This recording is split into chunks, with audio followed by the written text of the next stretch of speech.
안녕하세요. 저는 30대의 돌싱녀가 된 여자입니다. 저는 극성인 시모와 돈 무서운 줄 모르는 남편에게 질려버려 이혼을 선택하게 되었는데요. 처음부터 남편이 이혼을 하게 만들 만큼 최악의 인간이었던 건 아니었어요.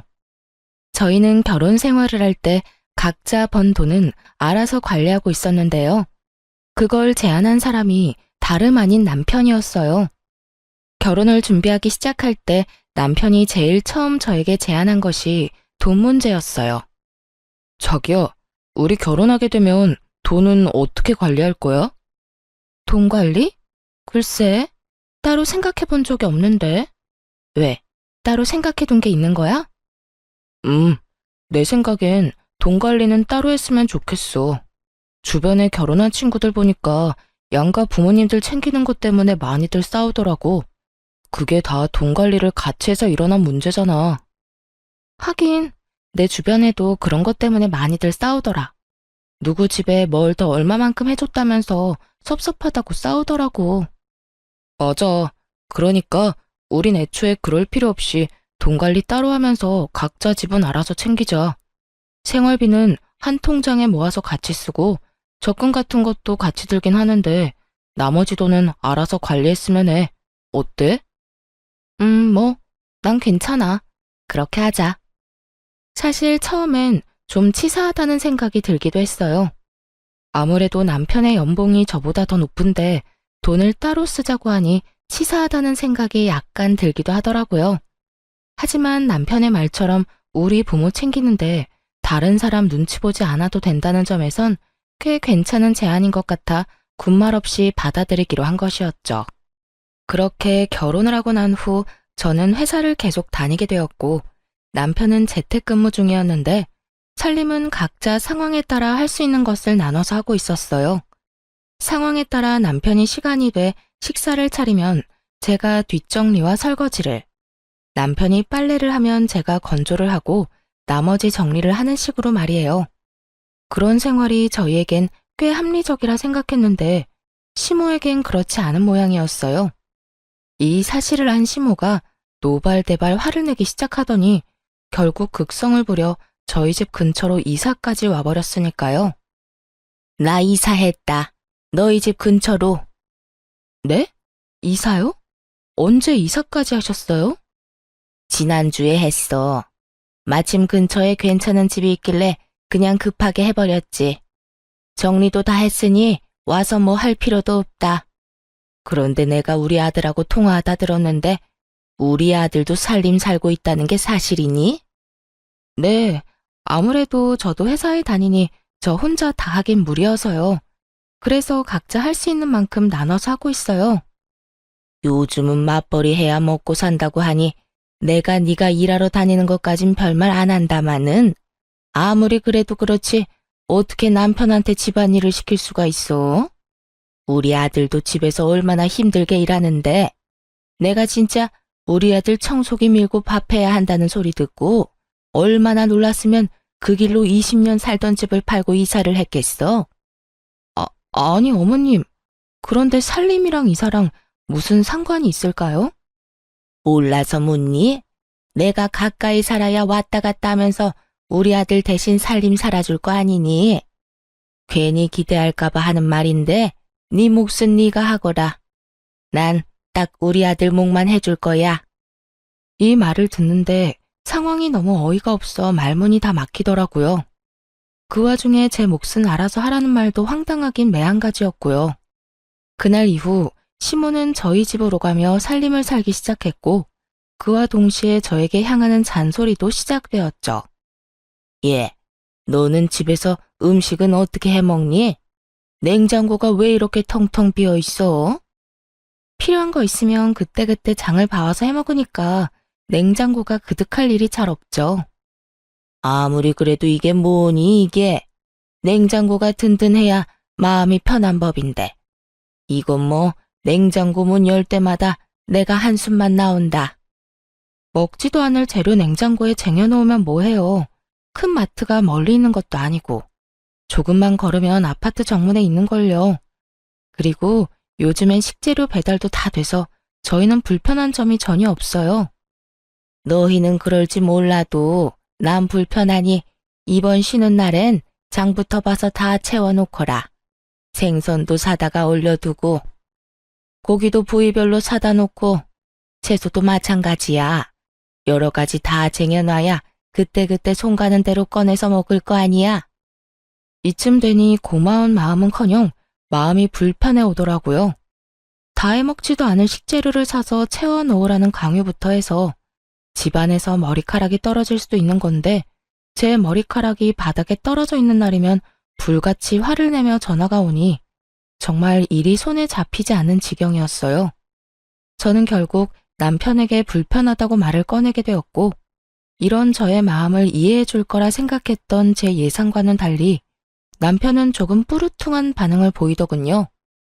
여보, 나 사실 어머님 이렇게 오셔서 집안일 해주는 거 불편해. 뭐? 왜? 혹시 당신 집안일을 해주지 않아서 그러는 거야? 우리 엄마가 딱 내 일만 해주고 가서 섭섭해서 그러는 거지?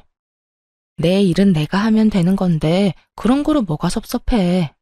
그런 게 아니라 어머님이 오시는 날마다 나한테 계속 뭐라고 한단 말이야. 퇴근하고 와서 어머님 잔소리 듣는 것도 힘든데 그보다 더 힘든 건 일하는데 전화로 잔소리 하시는 거야. 그런 날엔 일도 손에 안 잡히고 마음도 너무 불편하다고. 그러니까 당신이 말 좀 잘해봐. 앞으로는 안 오셨으면 한다고 말이야. 아무리 그래도 나 도와준다고 이사까지 했는데 어떻게 오지 말라고 해. 그러지 말고 당신이 좀 참아. 좋게 좋게 생각해달란 말이야. 나 사실 집안일하는 거 힘들었어. 같이 해야 하는 일이니까 나도 집에서 일하면서 중간중간 했었는데 그만큼 집중도 안 되고 나름 힘들었다고. 그런데 엄마가 와서 도와주면서 일에 집중도 더 잘 되고 일할 시간도 늘어서 그만큼 능률도 좋아졌어. 그까진 남편이 뭐라고. 제 일엔 지장이 되지만 남편의 일에 도움이 된다고 하니 또 마음이 약해지더군요. 그럼 당신이 잘 말해서 나 회사에 있을 때 전화는 하지 말라고 해줘. 좋게 말할 수 있으면 잔소리도 좀 하지 말라고 해주고. 내가 정말 잘못해서 듣는 소리면 나도 그러려니 하겠지만 솔직히 어머님이 나한테 하는 말은 전부 어머님 살림 습관에 우리 살림을 맞추라는 강요에 가깝잖아. 여긴 엄연히 우리 공간이고 우리 스타일이 있는 건데 어머님 마음대로 어머님 뜻대로 다 하려는 거 싫어 난. 그 정도는 해줄 수 있지? 그래, 알겠어. 내가 그 정도는 엄마한테 잘 이야기해 볼게. 그러니까 당신도 조금만 참아줘. 남편은 잘 말하겠다며 호언장담을 했지만 어떻게 뭘 잘 말한 것인지 시모의 잔소리는 더욱 심해져만 가더군요. 시모가 집안일을 돕는다고 해서 저에게 조금이라도 도움이 되었다면 저 역시 심해지는 잔소리를 더 참았겠지만 시모는 남편이 평소에 하던 일 조금과 남편의 밥만 챙길 뿐 저에게 그 어떤 도움도 되지 않았어요. 그러면서 제게 하는 잔소리는 그야말로 일장연설이었죠. 그날은 화장실이 문제였는데 회사에서 바쁘게 일하고 있는데 시모에게 전화가 와 남편이 혼자 쓰는 화장실이 더럽다며 노발대발 화를 내기 시작하더군요. 넌 도대체 집안일을 어떻게 하는 거니? 화장실 청소는 도대체 언제 했길래 저 모양이야? 세제 뿌려서 뜨거운 물로 욕실 싹 씻어내고 물기 없게 말리든 닦아내든 해야 할 거 아니니? 곰팡이 피지 않게 구석구석 칫솔로 잘 씻어내고 말이야. 어머님, 거실 화장실은 남편이 주로 써서 남편이 청소해요. 제가 쓰는 안방 화장실은 제가 씻으면서 매일 정리하고요. 부부끼리 네 화장실 내 화장실이 어딨어? 요즘 애들은 이해가 안 된다 정말. 처음에는 구분 없이 썼는데 남편이 자기가 화장실 오래 쓴다고 아무래도 불편하니까 따로 쓰자고 하더라고요. 그러면서 남편이 각자 쓰는 화장실은 각자 정리하자고 했고요. 넌 네 남편이 시키면 뭐든 다 할 거니? 남편이 화장실 청소 각자 하자고 해도 이렇게 지저분하면 청소라도 좀 해줘야 할 거 아니야. 남편이 저는 거실 화장실엔 발길도 못하게 하는데 제가 더러운지 깨끗한지 어떻게 알겠어요? 그리고 저도 일하랴 집안일하랴 여러모로 힘들다고 말씀드렸잖아요. 거기에다 요즘은 틈만 나면 어머님이 이렇게 전화하셔서 뭐라고 하시는 바람에 일에 지장도 있다고요. 그러니까 제발 이런 문제로 일하는 시간에 전화하지 말아주세요. 부탁 좀 드릴게요. 저는 그대로 전화를 끊어버렸고 일하는 내내 정말 화가 가라앉지 않더라고요. 그까짓 화장실 청소 좀 해주는 거 어렵지 않습니다. 그런데 시모에게 말했던 대로 거실 화장실엔 아예 발길도 못하게 하는데 제가 그 청결 상태를 어떻게 알고 청소를 해주나요? 그리고 남편 대신 일해준다고 저희 집에 들락날락 하는 사람이 왜 화장실 청소는 저에게 시켜대는 걸까요? 제가 무슨 화장실 청소나 하려고 결혼한 것도 아니고 정말 화가 쉽사리 가라앉지 않더라고요. 전 기분이 상할 대로 상해버린 채로 퇴근을 하게 되었고 집으로 들어서자마자 남편에게 이렇게 말했어요. 당신 화장실 청소 좀 해. 화장실? 웬 화장실? 지금 바빠서 그러는데 바쁜 것만 끝내놓고 할게. 그래놓고 또 잊을 거잖아. 그러지 말고 지금 해. 아, 진짜. 오늘따라 왜 이래? 각자 화장실 청소는 각자 알아서 하기로 했잖아. 그랬지. 그랬는데 어머님이 나한테 오늘 또 전화 왔더라. 당신 화장실이 그렇게나 더러운데 왜 청소 안 해주냐고. 그러니까 당장 청소부터 해. 그리고 내가 다시 한번 말하는데 어머님한테 다신 나 회사에 있을 때 그런 전화 하지 말라고 해줘. 나도 낮에 말했는데 아무래도 내 말을 들으실 것 같지가 않아서 말이야. 남편은 저와 눈도 마주치지 않고 알겠다고 하며 화장실로 가버리더군요. 그런 남편의 모습에서 기분이 나빠졌음을 눈치채지 못한 건 아니었지만 그러거나 말거나 달래주고 싶은 마음도 들지 않더라고요. 제가 조금이라도 잘못했다고 생각되었다면 어떻게 해서든 마음을 풀어주려고 노력했겠지만 그날의 전 잘못한 것이 단 한 가지도 없었으니까요. 그렇게 알게 모르게 작은 신경전이 오가는 사이 어버이날이 다가왔어요. 저희 부모님은 가진 것에 비해 검소한 편이셨는데 집안엔 가전, 가구들이 대부분 짧게는 10년, 길게는 20년씩은 좋게 넘은 것들이었어요. 아무래도 그런 부분들이 신경이 쓰였던 전 쓰지 않고 따로 모아두었던 상여금으로 친정에서 가장 오래된 에어컨을 바꿔주기로 마음먹었고 에어컨을 휴대전화로 고르던 중 그 모습을 남편이 보게 되었어요. 에어컨? 갑자기 에어컨은 왜? 아니, 곧 어버이날이잖아. 친정의 에어컨 작년부터 시원치 않았는데 이 김에 바꿔줄까 해서. 그럼 우리 집은? 우리 집은 뭐 해줄 건데? 황당하더라고요. 애초에 돈 관리를 따로 하며 각자 집은 알아서 챙기자고 한 사람이 누군데 저런 질문을 하니까요. 남편은 친정에 용돈 한 번을 준 적이 없었고 오로지 시댁에만 생활비를 제외한 모든 돈을 쓰고 있다는 사실을 뻔히 알고 있어 그 황당함은 더욱 컸어요. 그것뿐만이 아니었어요. 남편이 상여금을 좀 많이 받은 일이 있었는데 그때 그 많은 상여금을 한마디 상의도 없이 시댁 휴가 비용으로 다 써버린 걸 알고 크게 한 번 싸운 적도 있었죠. 그때 남편이 저에게 한 말을 아직도 기억해요. 우리 약속했잖아. 생활비만 제외하고 나머지 돈은 알아서 관리하자고. 거기에 상여금도 당연히 포함된 거 아니야? 당신도 상여금 받잖아. 그 상여금을 어디에 어떻게 쓰든 난 상관 안 할 테니까 나한테 뭐라고 좀 하지 마. 다시 한번 말하는데 내 돈은 내 돈이고 당신 돈은 당신 돈이야. 각자 돈으로 효도는 알아서 하자고. 이랬던 사람이 이제 와서 제 상여금으로 시댁을 챙기려고 하니 황당할 수밖에 없는 상황이었죠. 남편은 기대에 찬 눈으로 저를 보고 있었고 전 그런 남편을 한번 흘겨보곤 이렇게 말해주었어요. 잊었어? 각자 돈으로 효도는 알아서 하자며. 이 말도 내가 아닌 당신이 한 말이야. 그래놓고 이제 와서 왜 이래? 그건 당신이 고작해야 용돈이나 드릴 줄 알고 그랬던 거지.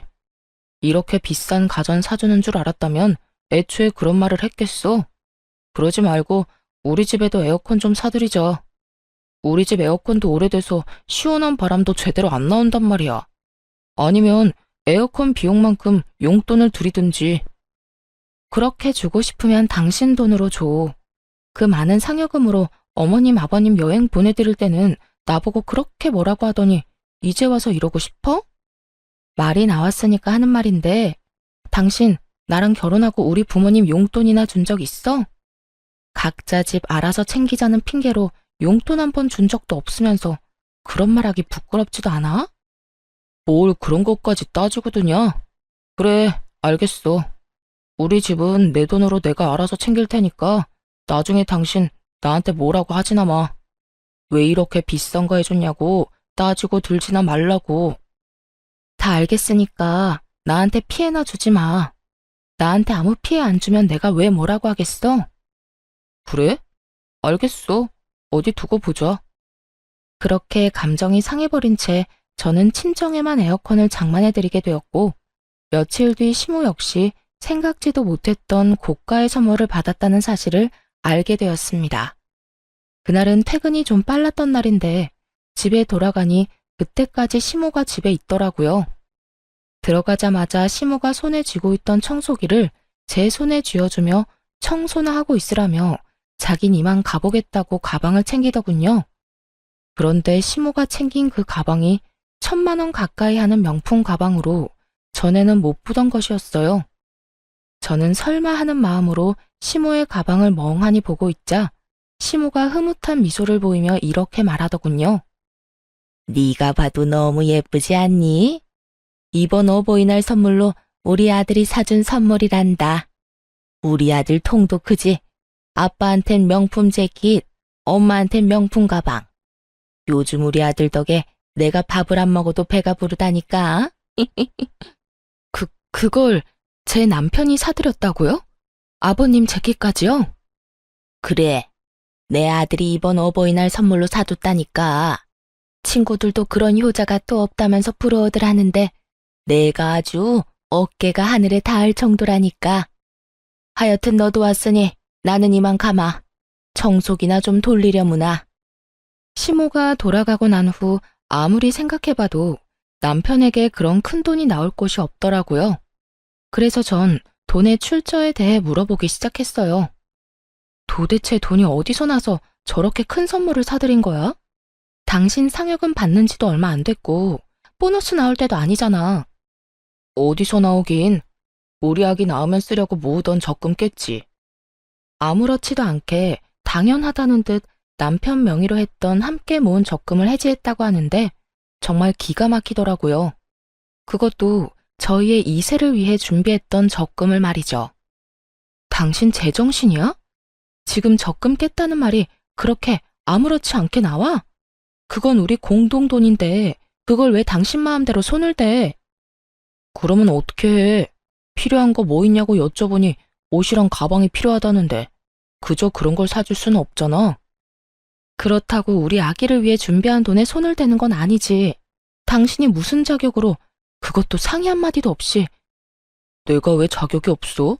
거기엔 엄연히 내 돈도 절반 들어가 있다고.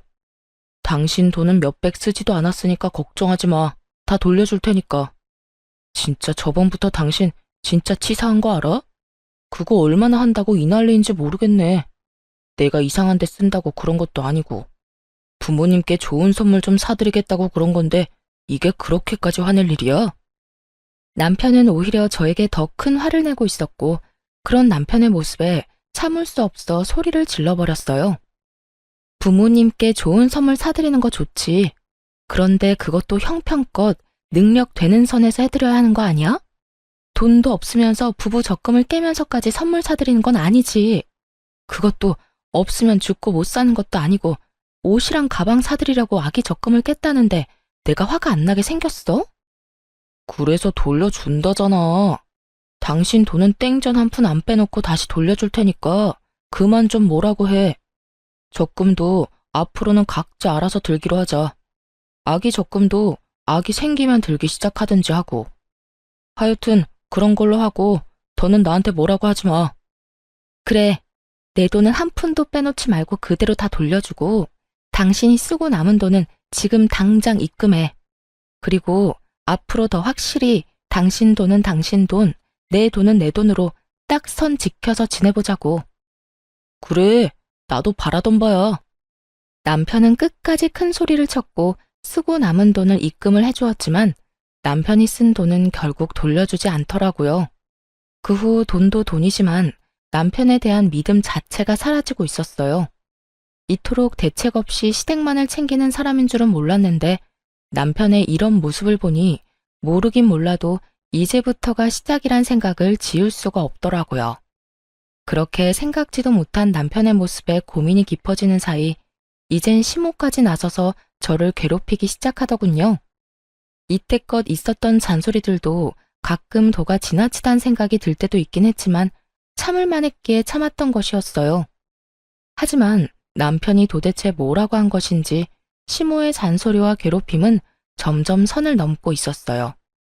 그날은 퇴근을 한 후 집으로 돌아갔더니 시모가 씩씩거리며 저를 기다리고 있더라고요. 무슨 일로 저렇게까지 화가 났나 하는 마음에 시모의 눈치를 살피며 집으로 들어서니 시모가 득달같이 화를 내며 따지고 들더군요. 여자가 돈 좀 번다고 집에서 큰 소리 치는 거 아니다. 너만 돈 버니? 우리 아들도 돈 벌어. 아니, 갑자기 그게 무슨 말씀이세요? 제가 무슨 큰 소리를 쳐요. 네가 큰 소리 쳤다며. 우리 아들이 너희가 모은 돈으로 우리 선물 좀 사줬다고 노발대발 목에 핏대까지 세워대며 화냈다는 말 다 들었어. 네가 기를 그렇게나 죽여대는데 우리 아들이 어디 바깥 일이나 제대로 하겠니? 어디 하늘 같은 남편을 그깟 돈 때문에 쥐잡듯이 잡아? 혹시나 우리 아들 일 잘못되면 다 네 탓이다. 알겠니? 며칠간 전화가 심하다 싶을 만큼 온다 싶었더니 그 이유가 따로 있었더라고요. 대책만 없는 줄 알았던 남편은 입까지 싼 놈이었고 그새 시모에게 저희가 싸운 이야기를 다 전했던 것이었죠. 웬만하면 모든 상황을 좋게 넘기고 싶어 심하게 대하고 싶지 않았는데 도저히 더는 참으면 안 되겠다 싶더라고요. 그래서 전 시모와 함께 언성을 높이며 하고 싶었던 말을 다 쏟아냈어요. 그러면 제가 참고만 있었어야 했나요? 다른 것도 아닌 저희가 이세가 생기면 저희 아기를 위해 쓸 돈이었어요. 그때 돼서 돈이 없어서 애한테 아끼면서 살고 싶지 않아서 쪼개고 쪼개서 같이 모은 돈이라고요, 그 돈이. 근데 그걸 어머님, 아버님 선물 사줬다고 하는데 제가 가만히 있어야 해요? 가만히 있어야지. 우리 아들이 허튼 데 쓴 것도 아니고 다 우리한테 효도하느라 쓴 돈인데 그걸 가지고 왜 뭐라고 하니? 말이야 바른 말이라고. 생기지도 않은 애보다 낳아준 부모가 먼저 아니야? 부모 좋죠. 그런데 효자 노릇도 그 정도가 있지. 당장 형편도 안 되는데 그런 큰 선물을 했다고 하니 제가 화가 안 나겠어요? 심지어 가방이나 옷이 없다고 죽는 것도 아니고 그저 사치품일 뿐이잖아요. 그러는 네 친정은 에어컨 없으면 죽는다니? 너도 네 친정에 에어컨 해줬다며? 넌 에어컨 살 때 우리 아들한테 물어는 봤니? 시모는 이때다 싶었는지 제가 친정에 사들인 에어컨을 걸고 넘어지더군요. 그 말을 듣는 저는 분노는 더더욱 커져만 가고 있었죠. 어머님, 무언가 크게 잘못 알고 있으신가 본데 그 에어컨은 제가 번 제 돈으로 샀어요. 그 에어컨에 남편 돈은 10원짜리 한 푼도 안 들어갔다고요. 그런데 가방이랑 옷은 아니잖아요. 제 돈도 들어갔을 뿐더러 저한테 한마디 상의도 하지 않았다고요. 애초에 자기 부모 자기가 챙기자고 한 사람도 남편인데 저한테 상의도 하지 않고 그 큰 선물을 같이 든 적금까지 깨면서 샀을 땐 그 정도 잔소리는 먹을 각오하고 샀어야 하는 거 아닌가요? 뭐? 아무리 각자 집은 각자 챙기기로 했어도 네가 이제 우리 집에 시집을 왔으면 우리가 네 부모와 마찬가지인데 네가 시집 와서 우리한테 뭐 해준 게 있니? 기껏해야 명절이나 생일 때 용돈 몇 푼 준 거 말고 큰 선물 준 적도 없잖아. 그냥 우리 아들이 산 선물에 네 성의도 조금 보탰다고 생각하면 너도 나도 좋을 텐데 그걸 트집 잡아서 우리 아들 기나 죽이고 시어미한테 눈 똑바로 뜨고 대들기나 하고. 어머님, 말씀 잘하셨네요. 저는 명절 생신 때 용돈이라도 챙겨드렸죠. 어머님 아들은 저희 부모님한테 이날이 때껏 1,000원짜리 한 장 준 적이 없어요. 그런데 왜 저만 시댁을 챙겨야 하나요? 어머님 같으면 시댁 챙길 마음이 들겠어요? 제 이야기를 들은 시모는 놀란 눈치더군요. 그랬겠죠. 자기 아들이 이날 이때껏 장인어른 장모님께 땡전 한 푼 준 적이 없다는 걸 꿈에도 몰랐을 테니까요. 거기에다 파렴치한 남편과는 달리 저는 예의상 명절이나 생신 때는 용돈이라도 조금씩 챙겨드렸으니 더 할 말이 없는 상황이었죠. 시모는 말없이 남편을 재빠르게 노려보았고 남편은 시모의 눈치를 살피다 그 눈빛을 외면해버리더군요. 그렇게 시모의 일방적인 눈치 싸움이 끝나고 시모는 선물 사건에 대해선 더는 받아칠 말이 없는지 말대꾸하는 제 태도가 건방지다며 트집을 잡기 시작했어요. 네 지금 나한테 하는 이 태도만 봐도 지금껏 내 아들을 얼마나 어떻게 잡아댄 건지 잘 알겠다. 시어미한테도 말 한마디 지는 법이 없이 제 할 말을 다 하는데 남편한텐 더하면 더했지 못했을 리는 없었겠지. 네 친정에서 그렇게 가르치든 시어미한테 말대꾸나 하고 남편 기나 죽이라고 가르쳤냔 말이야. 시모는 결국 친정까지 들먹이기 시작했고 전 참을 수 없는 분노를 느끼며 더는 대화할 가치가 없다고 생각했어요. 어머님, 아무리 그래도 친정 이야기까지 꺼내는 건 아니죠. 그런 말 하려거든 당장 나가주세요. 저는 그런 말까지 들으면서 어머님이랑 대화하고 싶지 않아요. 뭐야? 너 지금 날 내쫓고 있는 거니? 네, 내쫓고 있는 거 맞아요. 아무리 어머님이라도 제 친정을 그런 식으로 말하는 건 듣고 싶지 않으니까요. 제가 도대체 뭘 잘못했다고 그런 말까지 들어야 하나요? 애초에 잘못해놓고 도리어 큰 소리 낸 건 남편이라고요. 기가 죽었다고요? 기 죽은 사람이 저한테 그렇게 큰 소리 떵떵 치면서 할 말 못할 말 다 했대요.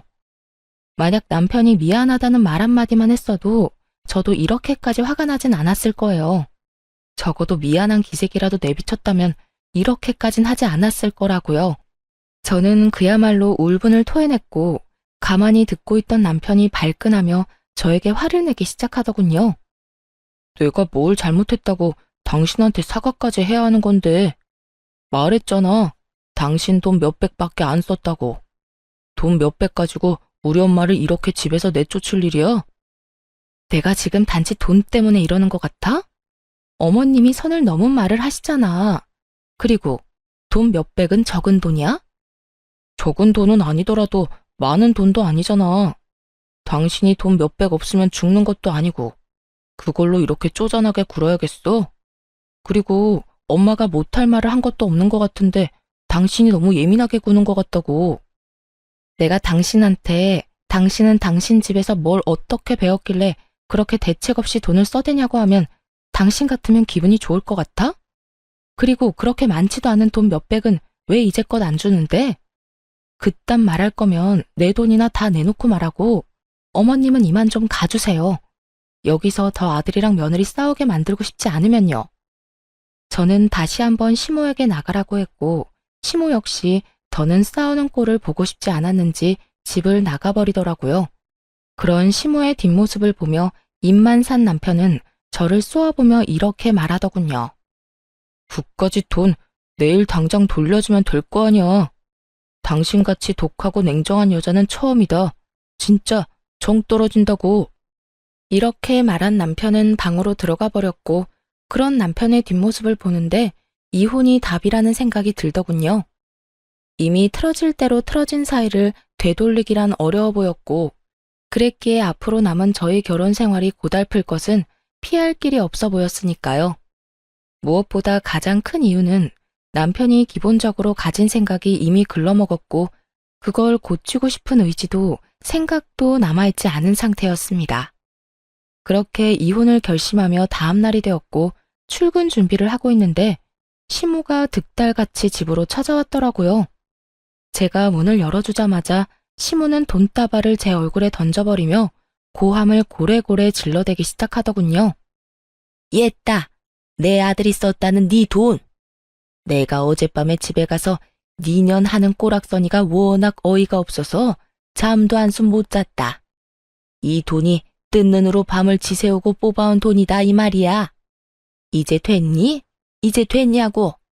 이제 그 건방진 입 좀 다물게야. 제가 돈다발을 맞고도 어이가 없어 아무 말도 하지 않고 있으니 시모는 그런 제 반응이 더 화가 난다는 듯 욕설을 뱉어내기 시작하더군요. 차마 입에 담지도 못할 말을 들어야 한다는 현실도 화가 났지만 더 화가 나는 것은 남편이었어요.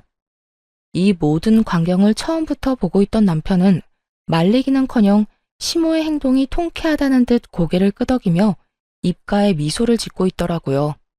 그 순간 더는 고민할 필요도 없이 이혼을 해야겠다고 결정을 내리게 되었고 지체할 것도 없이 바로 이혼을 말하게 되었어요. 이렇게까지 저를 싫어하는지는 또 몰랐네요. 그냥 저 이혼할게요. 저도 저한테 이렇게 막대하는 사람이랑은 더 가족으로 엮이고 싶지도 않아서요. 뭐? 이혼?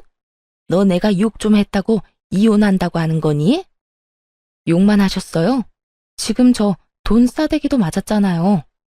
거기에다 그렇게 소중하고 자랑스러운 어머님 아들, 지금 빈털털이 거지예요. 사람 힘들 때 버리는 거 아닌 것 같아서 참고 또 참고 있었는데 어머님이 이렇게 이혼 결심하게 해주니 어쩌겠어요. 그래요. 아무래도 남편이 돈을 끝까지 주지 않는 것도 그렇고 생활비도 어느 순간부터 제대로 넣지 않는 것이 이상해서 알아보니 남편은 어버이날이 되기 전에 회사를 그만뒀더군요. 그간 조금씩 모아둔 돈으로 집에서 온라인 사업을 한다고 설치고 있었고 이것저것 손댄 것마다 망한 듯 하더라고요. 거기에다 온라인을 통해 사업 노하우를 알려준다는 사기까지 당해 그나마 있던 돈까지 싹 다 날리고 빚까지 생긴 상태였죠.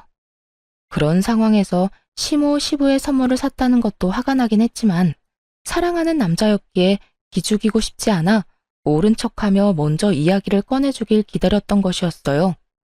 그런데 시모와 남편이 이렇게 합심해 제 심기를 계속해서 건드리니 더는 참을 수가 없지 않겠어요. 그제야 모든 사실을 안 시모는 이 모든 게 사실이냐며 남편에게 묻기 시작했어요. 너, 이 말이 다 사실이야? 돈도 다 날리고 빚까지 있단 말이 사실이냐고?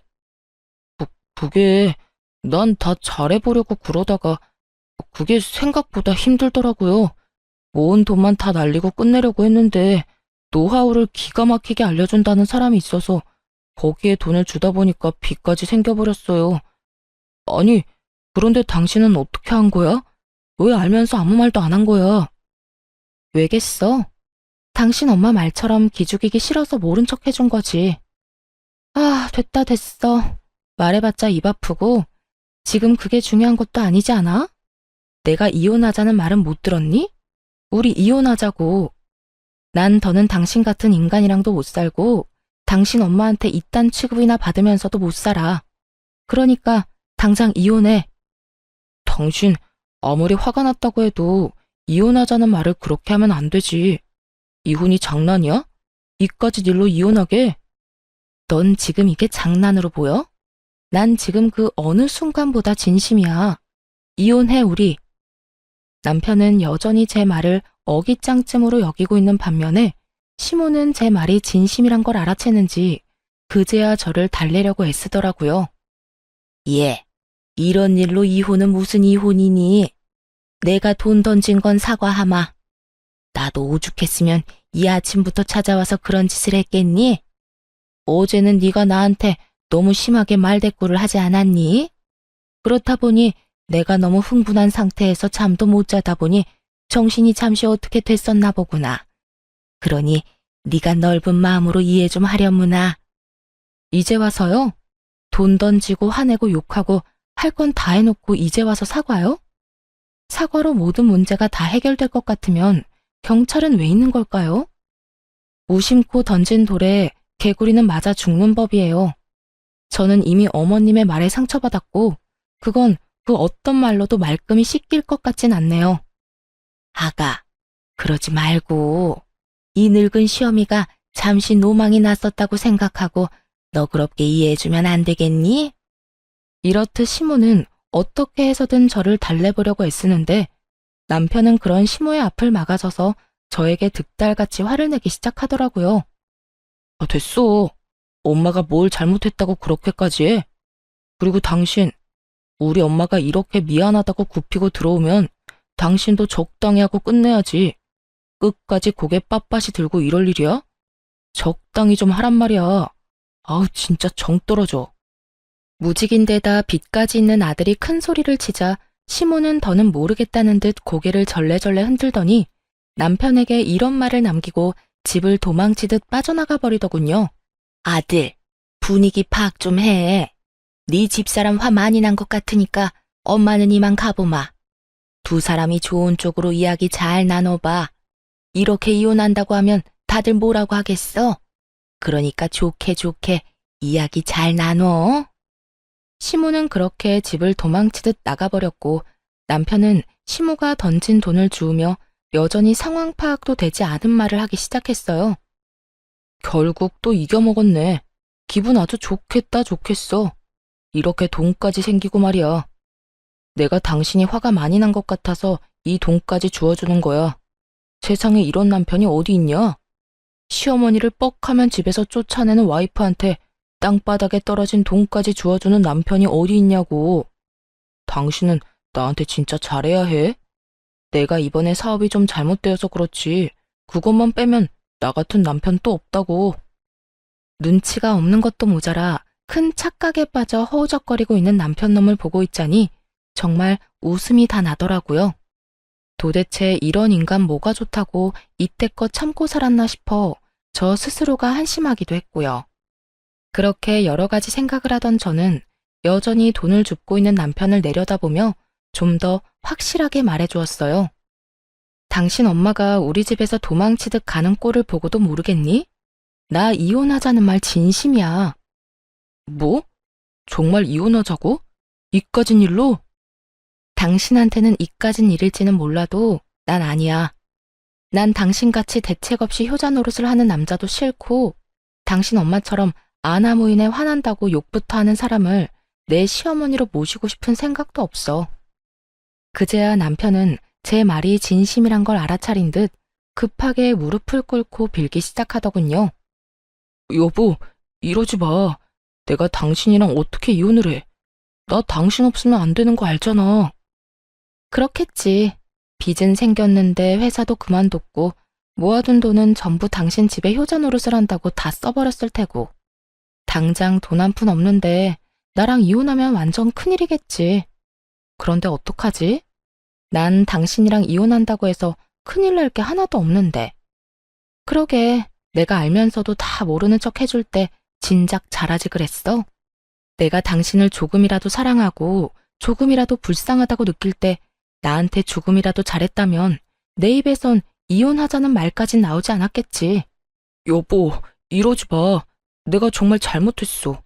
아까 당신이 그렇게 당하는데 지켜만 보고 있었던 것도 엄마가 매번 당신한테 잔소리하면서 뭐라고 할 때 당신 편 못 들어준 것도 미안해. 그리고 당신한테 상의 한마디 없이 적금 깬 것도 미안. 정말 다 미안하니까 제발 나 한 번만 용서해주라. 어? 이제서야 그렇게 미안하다고 빈다고 한들 내 마음에 와닿을 것 같아?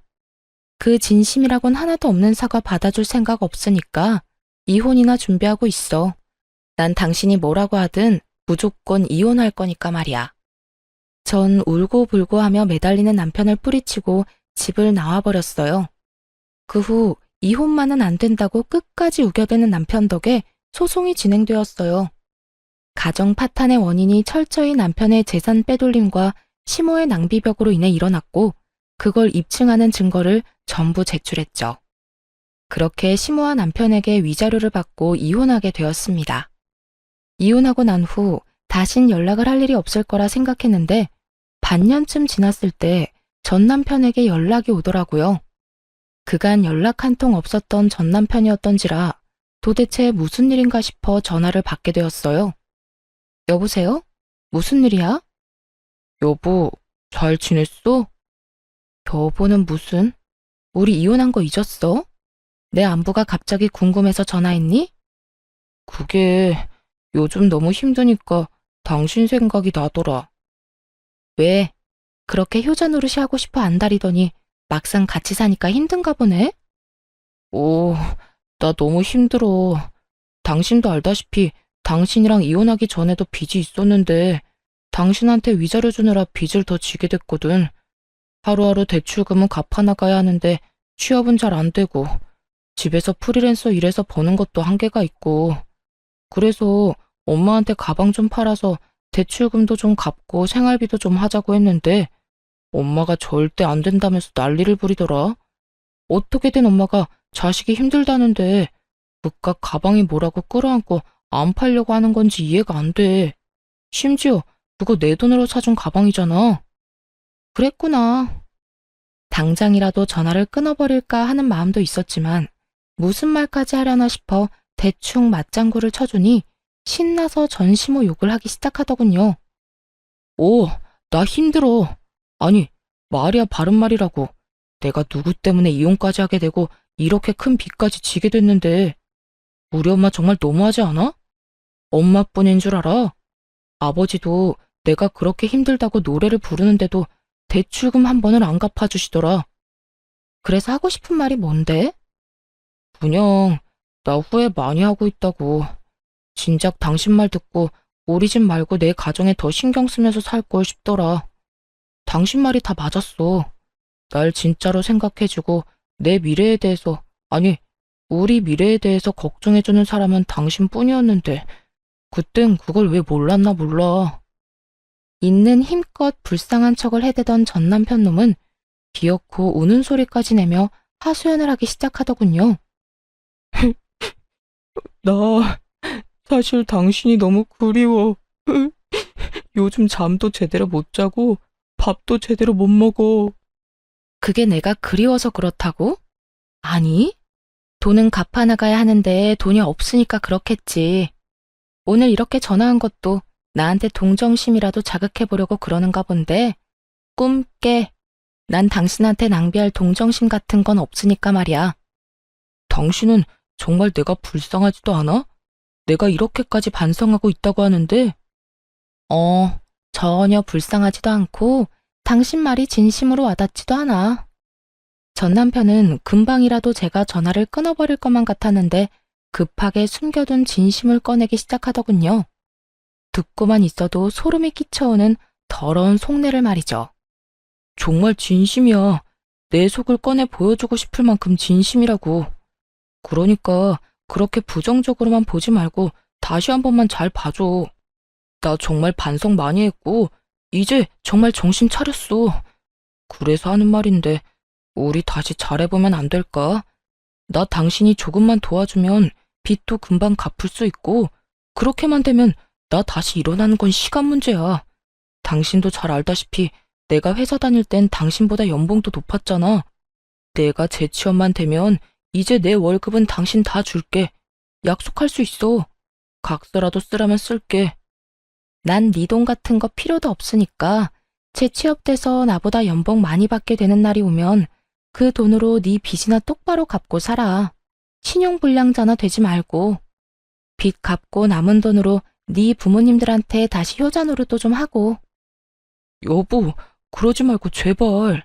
나 진짜 반성했다니까. 네 반성 따윈 필요 없으니까 애꿎은 사람 그만 괴롭히고 네 인생 너 혼자 잘 살아. 어디 엄한 사람 엮어서 빚을 갚는데 이용하려고 불쌍한 척이야? 한 번만 더 전화하기만 해봐. 스토커로 확 신고해버릴 거야. 그렇게 전화를 끊어버렸고 그 후론 연락이 오는 일은 없었습니다. 그렇게 있을 때 잘할 것이지 백수된 것도 참아주고 빚쟁이가 된 것도 모른 척 해준 여자를 놓친 것을 한평생 후회하며 살았으면 좋겠다 싶었네요. 저는 잘 지내고 있어요. 그런 일이 있은 지 1년이란 시간이 지났고 결혼을 하며 포기했던 해외 지사 파견 기회가 와 요즘엔 설렘 반 걱정 반으로 시간을 보내고 있어요. 새로운 곳에서 저 혼자 다시 시작해야 한다는 것이 조금 무섭긴 하지만 부모님께서 이참에 잘 됐다며 더 큰 세상에서 더 많은 것을 보고 경험한 후 다시 돌아오라고 응원해 주시더라고요. 그 응원에 힘입어 열심히 적응해 보려고요. 이참에 새로운 곳에서 새로운 출발을 해보는 것도 저에게 좋은 터닝 포인트가 되겠지 하는 생각만 하고 있는 중이랍니다. 이렇게 이혼을 해도 제 인생엔 아무런 문제 없이 더 좋은 기회들이 생겨나는데 그땐 왜 그렇게 참고 살았나 모르겠어요. 지금 생각하면 참 바보 같은 생각인데, 이혼을 할 때까지만 해도 이대로 내 인생이 모두 무너져버리면 어쩌나 하는 걱정이 크더라고요. 하지만 막상 이혼을 하고 나니 이혼녀 딱지쯤이야 별거 아닌 것이었고, 제 인생도 무너지지 않더군요. 물론 쉽게 내릴 결정은 절대로 아니지만, 그렇다고 해서 이혼이 무서워 그 모진 냉대와 욕설, 그리고 무능력하면서도 효자 노릇만 하는 남편을 참고 살 것은 아니었단 생각이 강하게 드는 요즘이네요. 저에게 있어 가장 크고도 높았던 이혼이란 산을 무사히 넘은 만큼 외국에 가서도 밥 굶지 않고 할 말은 다 하면서 잘 살아보려고요. 저 잘 해낼 수 있겠죠? 이로써 저의 사연도 끝이 났네요. 긴 이야기였는데도 불구하고 끝까지 함께 해주신 모든 분 감사합니다. 좋은 하루 되세요.